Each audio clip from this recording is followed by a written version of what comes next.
Hello, I think we are on live. Let me just check.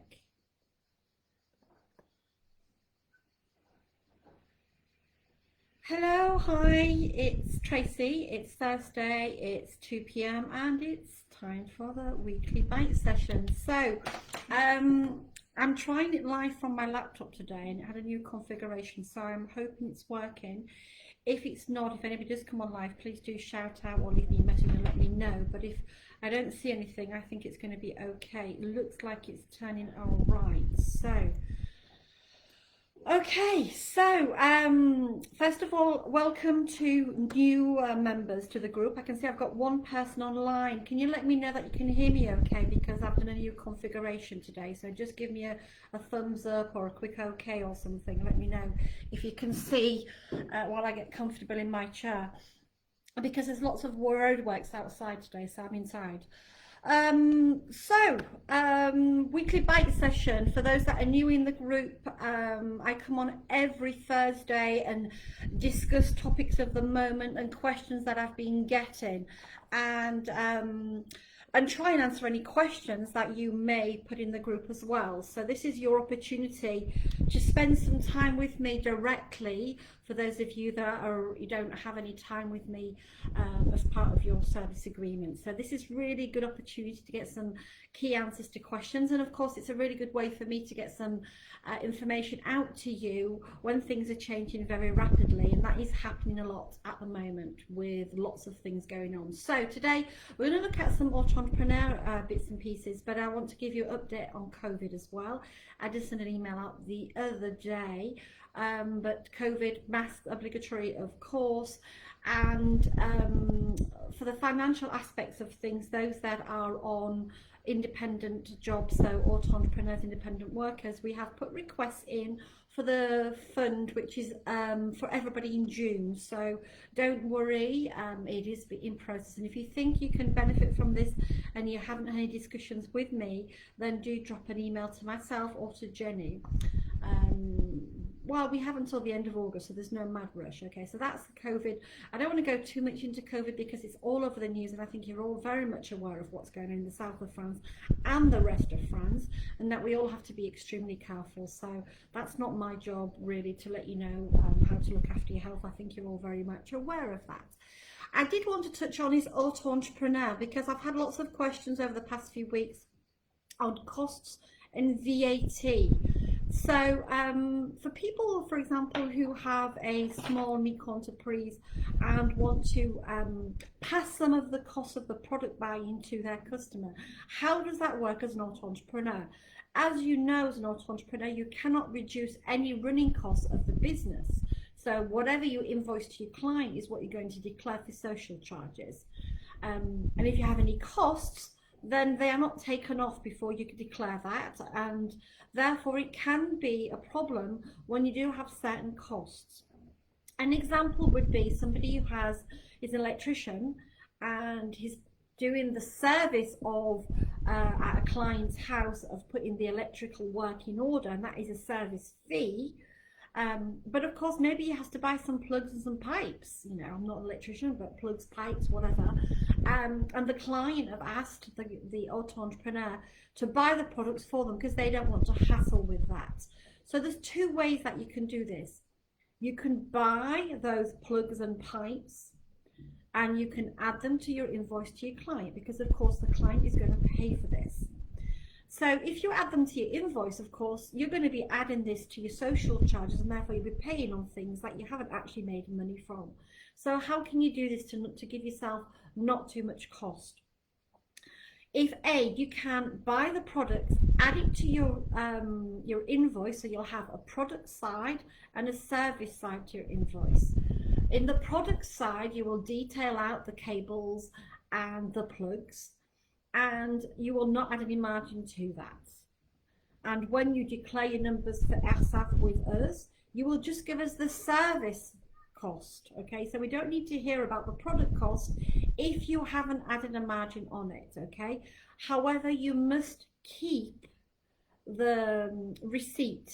Keep the receipt so that if there is an audit in the future, you can show the ASAP, yes, it wasn't on my it was on my invoice, but look, it was the actual cost that I had, and I made no margin on this. Okay, that is one way of doing it. The second way of doing it is to buy the plugs and the cables, add them to your invoice, and put a margin on that, which a lot of people do, maybe 30% or something. Add a margin. The client will pay that, and that means when it comes for declaring for airstaff, you need to send us the service cost and then separately the products, because the products, because you have added on 30%, need to be declared. However, you will only pay 12.8% in social charges because it's a product that you've bought and then sold on. And so you can still make a little bit of money on that, okay? But you have to be aware that you will be paying 12.8% on that. So make sure your margin covers the product and the cost and the social charges. And then when you send us the numbers, detail the product and the service, okay? So that's the two ways of doing it. Either way, if you're buying products for your client as an auto entrepreneur, keep the receipts and keep that with the client's folder. So that's what I wanted to discuss, because I've had a lot of people asking me about this. So I hope that's going to help you, and I will send this to the ones that have been asking me. I think Tim was asking about this. I know that I think it was Martin as well. So I'll send this out to you guys. The second thing I wanted to look at was VAT. Now, as an auto entrepreneur, you know that there are VAT limits that you cannot go over unless you start adding VAT. Now, if we take the example of somebody who is in a commercial or service-based activity where the earnings limit is €72,500 over a year, okay? The VAT limits for that are at 34,500. There is a margin for error, but 34,500 is what I'm going to use for this example. If and when you start to reach that amount, so when you see your invoice and the next month you're going to go over those limits, it's the time to become VAT registered, because anything over that amount from the first day of the following month that you're going to go over the limits, you need to become VAT registered. So what does that mean? It basically means that you need to add 20% to your invoicing. Well, it's 20% if you're in service or sales, but of course if you're in other types of like construction or restoration, I think it's 5% and 10%. So there can be different VAT limits, but for this example, let's take 20%. So you add 20% on to your invoice from the first day of the following month that you go over the VAT limits for the micro-entreprise. And that means you have to take off that famous sentence off your invoice that says you're not VAT registered. And before, as you know, you're going to go over those limits, you need to contact your tax centre and let them know you want to be registered. And I had a little document, I think I will put it in the SharePoint so you've got that in front of you. But basically what you need to do is you request your VAT number from the office, so you send them an email, basically that's what I normally do, and they will give you a VAT number. You then need to go online into your professional VAT account. Where is that? If you go onto the government tax office website, so that's www.impot.gouv.fr, and you go into the professional side, not the personal side, and there you have a whole VAT section, okay? And generally how it works is if you ask to be VAT on a yearly basis, which most people do because many clients don't have a huge amount of VAT, ask them for a yearly declaration, in which case you have to, on the 1st of May, go online and do your VAT declaration. So in that VAT declaration online, you're going to give them how much VAT you've recuperated, but also how much VAT you have paid. And the difference then is what is due, okay? And basically, so that happens in May of 1 year, okay? They will then let you know how much you need to pay, and you will pay 55% of that in July, and the remaining 45% of that in December, okay?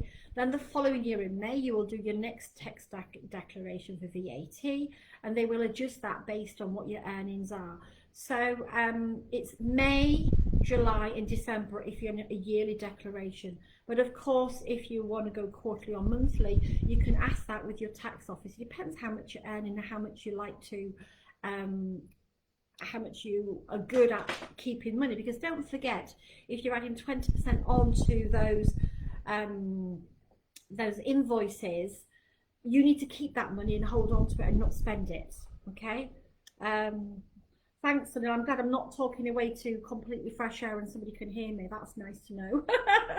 So that's the VAT, and a lot of people have been asking about that, so I really wanted to clear that up. So VAT costs.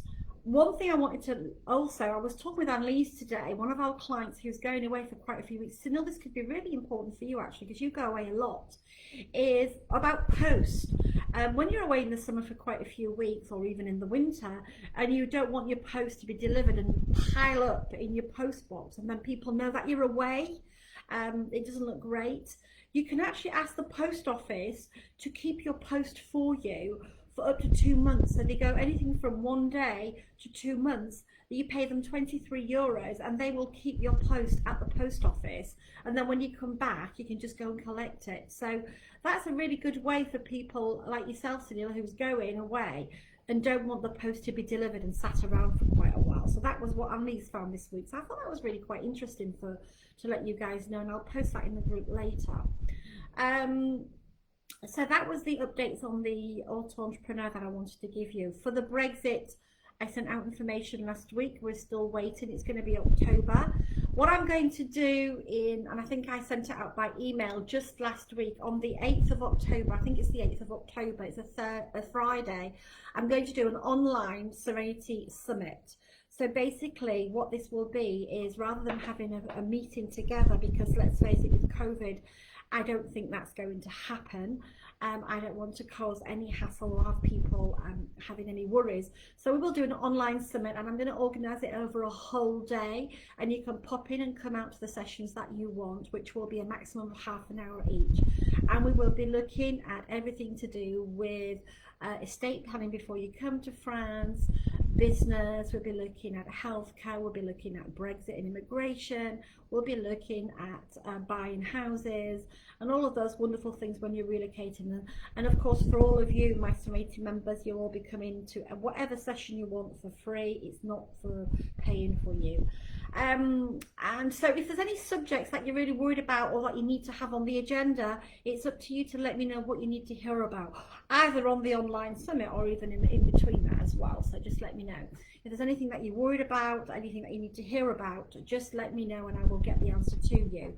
I'm kind of thinking on the whole Brexit situation, we're going towards, it looks very much like a kind of no deal scenario that's coming through, because the negotiations are not going as fast as they should. So we have to be prepared. I think we need to prepare for the worst, and then anything else is a bonus. If we prepare for the worst, it means we need to make sure we have sufficient earnings in France coming through on a regular basis. Okay, so make sure that with either through your auto entrepreneur business or other revenue coming in through rental properties, we can prove a sufficient source of income to be no burden on the French society. We're talking, you know, not huge amounts of money. When you look at the French minimums earnings, it's the SMIC, and the minimums earnings SMIC is basically €1,400 per month gross. So you kind of want to be aiming to having that proof of income coming in on a monthly basis via the different forms that you have. Okay, so if you think that anyone you're going to have a difficulty with that, then let me know now, so we can work around the solution for you, because the upload will be the first step, and then it'll be the perfecta where you have to show the proof. Okay, and the tax documents are going to be important for that as well. So if you haven't got an online tax declaration, make sure you made a copy of your physical declaration that we can then upload. Okay, so I think I've once again waffled on for a bit long. Let me know, you know, if this information is useful to you on a weekly basis. Do you need me here? Don't you need me here? Do you need me here more? Do you need me here less? because I can adapt to whatever is necessary. Okay, so I've kept it to a Thursday at 2 p.m. simply because it seems to be kind of towards the end of the week most people are available, but it can be modified, so up to you guys to let me know if and when you need me here, or if you don't need me here, I'm happy to not be here as well. I've got plenty of things to get on with, as you can imagine, but I do love to get online and see you all a little bit. Oh, today I've got Sunil with me, that's all, but hopefully there'll be a few more watching this on the replay. Oh, last thing before I go, it's the opening quarter, so we've got about 5 days left for the Serenity Club, then the doors are closing. So if you do know anybody who could be interested, if you're happy with our services, please shout out and let people know so we can bring more people into the club, because that is how we survive. So if you're happy, or if you know people who might be interested, do either put me in contact with them or let them know that we exist, or drop me an email and I'll give you some information that you can pass over to them. That is how you can help me. Okay, that's it. I'm going to let you and leave you. Have a great weekend. I'm not in the office tomorrow. Jenny is out of the office for 2 weeks, but you know, if you need something, you can contact me, and I will be always on the Facebook page and always checking the emails. So I will see you back in the group next Thursday, if not before. You never know, I may surprise you. Okay, anyway, okay, take care. Bye. See you. Bye, Sunil.